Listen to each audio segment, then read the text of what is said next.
Assalamualaikum warahmatullahi wabarakatuh. Berjumpa kembali dengan saya, Novendi. Pada pertemuan kali ini kita akan membahas mengenai biaya persediaan. Oke, sebelumnya kita fokuskan dulu pembahasan ke perusahaan dagang. Jadi dalam perusahaan dagang dikenal istilah goods on transit, ya, barang dalam perjalanan.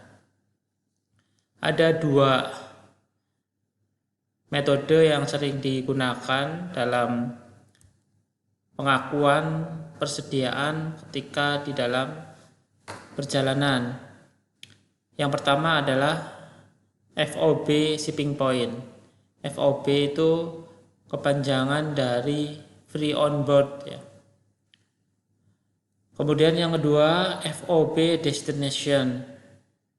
Bedanya kalau FOB shipping point ini kaitannya dengan hak atas persediaan itu masuk ke dalam persediaan siapa? Si pembeli atau penjual.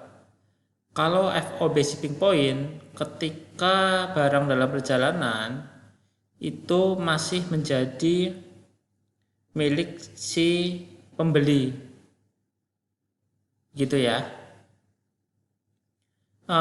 Kemudian kalau destination, barang dalam perjalanan ini masuk ke persediaan si penjual. Jadi perpindahan hak atas persediaan itu diterima oleh pembeli, ya, ketika sudah sampai tujuan. Nah, itu baru pindah ke tangan pembeli hak atas persediaan itu. Maksudnya kalau terjadi apa-apa ya yang tidak diinginkan di jalan, maka menjadi tanggung jawab si penjual kalau destination. Kalau shipping point ya selama barang belum beralih ke pembeli maka menjadi milik barang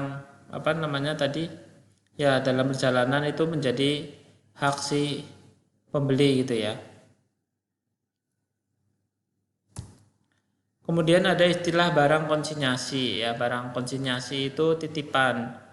Ya, titipan itu biasanya kita lihat ya di toko-toko atau di warung-warung itu kan. Ada yang konsignor, ada yang konsignee, ada yang titip barang. Nanti misalkan dari konsignor titip harganya jilbab misalkan 10.000, nanti konsignor terserah jual berapa, yang penting harganya segitu dari yang titip, gitu.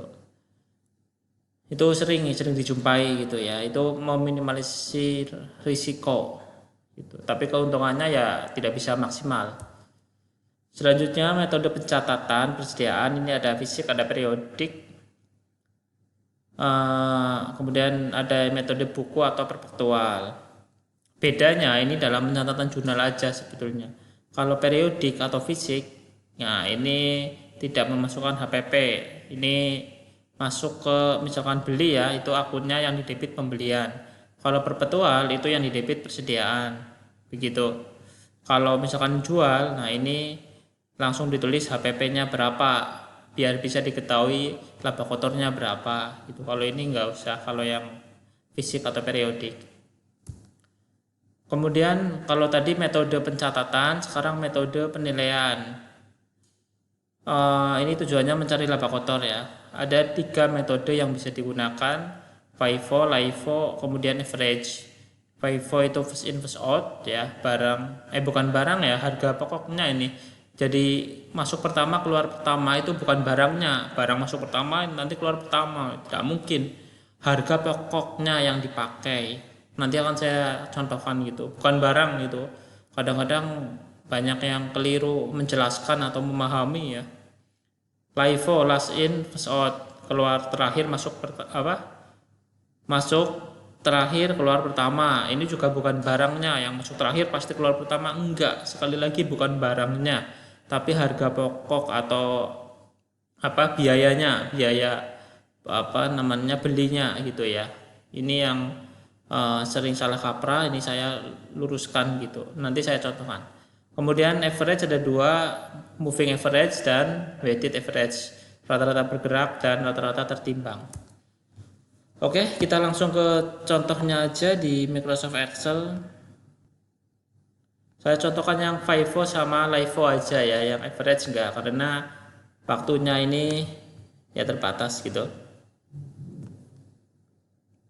Ini ya, ini ada contoh ini.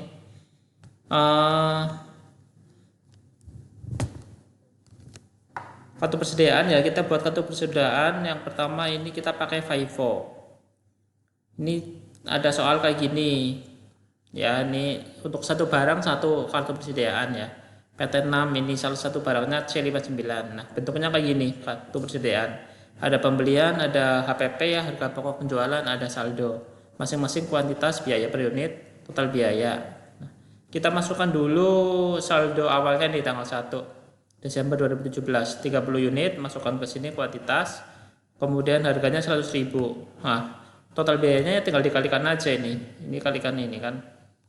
Nah, selanjutnya kalau kita beli ya, beli berarti masukkan ke kolom sini, kolom pembelian. Beli 30 itu tanggal 2 itu.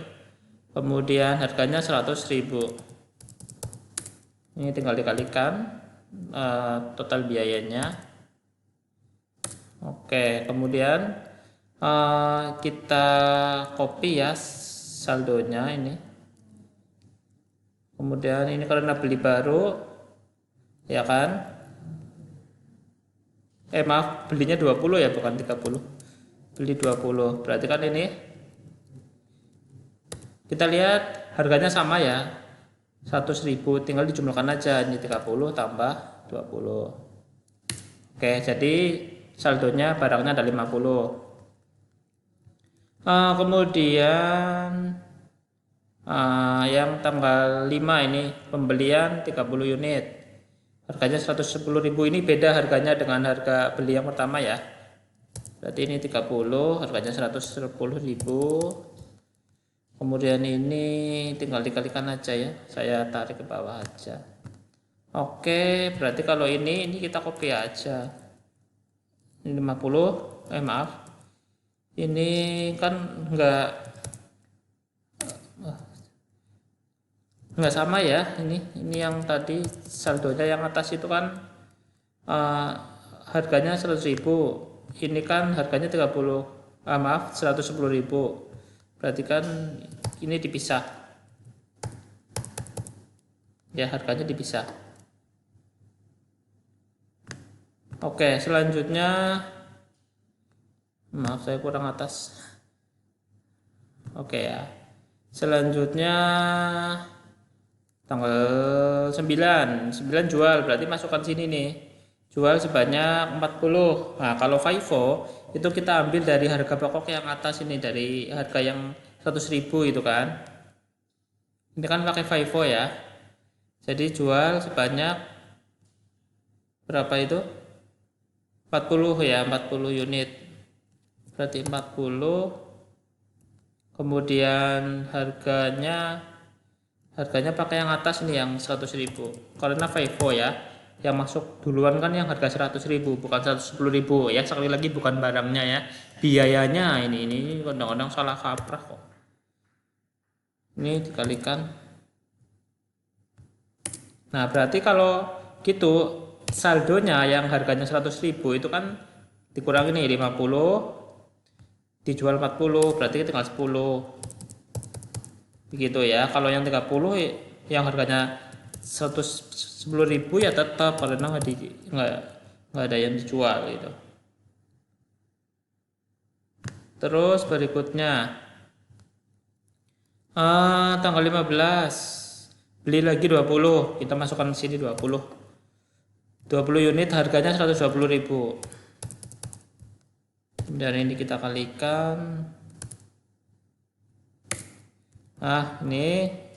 Ini harganya beda-beda ya. Ini yang 10, ini yang 30, ini harganya 100.000, yang 10, yang 30 harganya 110.000. Ini beda lagi harganya 120.000. Yang 20. Oke, tanggal 25 berarti ada 3 harga ya, yang 100, 110 sama 120. Selanjutnya tanggal 25 dijual 50, berarti kan masuk sini nih jual. Kita ambil dari yang atas dulu, yang atas yang 100.000 itu kan 10, ya kan, kemudian 30, ini habis nih berarti kan. Tapi kan kita jual tadi berapa? 50, berarti kurang 10 yang kita ambil dari yang 120.000. Begitu ya. Ini tinggal dikalikan aja.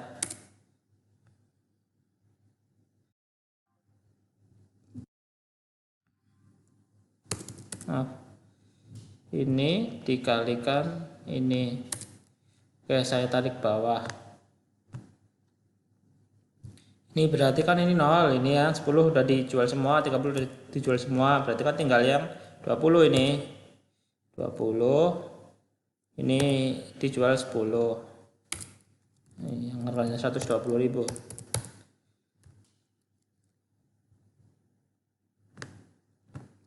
Oke. Terakhir tanggal 31.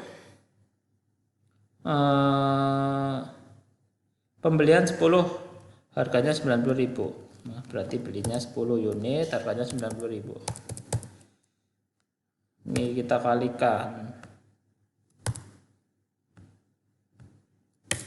Oke, kemudian saldonya yang 10 unit itu kan masih yang harganya 120.000. Ya, kita masukkan lagi di saldo ini kali ini. Oke ya. Terus yang 10 yang kedua ini yang harganya 90.000.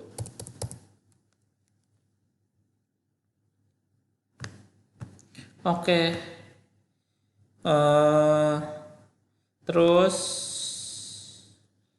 apa namanya? Kita jumlah ya. Ini jumlah untuk yang kuantitasnya pakai sum. Ini saya tarik aja. Ini jadi 80. Di sini ya. Kalau HPP-nya apa biaya per unitnya nggak usah. Nah, kok ini unit rupiah ya.